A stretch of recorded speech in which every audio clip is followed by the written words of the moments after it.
Trapezoid PQRS and trapezoid TUVW are graphed on the coordinate grid shown below. So you got this big trapezoid. Looks like it spins around and gets smaller. Or in this case, we're starting here. It's going to spin around and get bigger. Okay. Which series of two transformations can be used to map PQRS to 2UTUVW? So we are going from the bottom left to the top. So what's happening is we're spinning around something, and what you determine, what you spin around is going to be wherever your middle spot is. So it spins around that dot right there.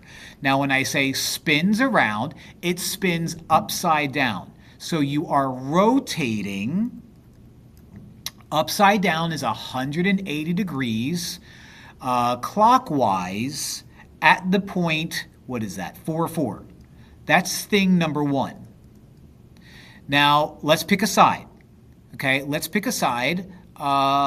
SP is going to match up with TW, or WT.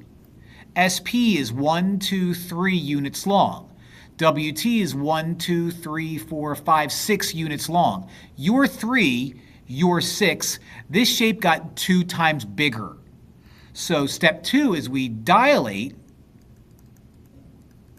by a scale factor of 2.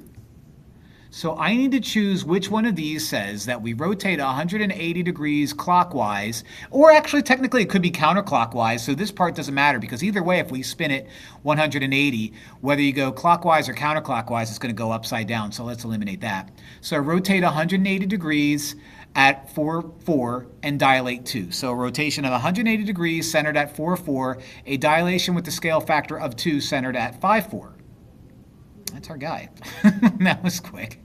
So why are the others wrong? A rotation of 180 centered at 4, 4, a dilation of the scale factor 2 centered at the origin.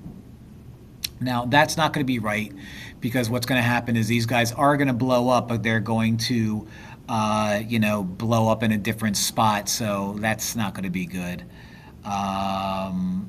A rotation of 180 degrees centered at the origin, no. A rotation of 180 degrees centered at the origin, no.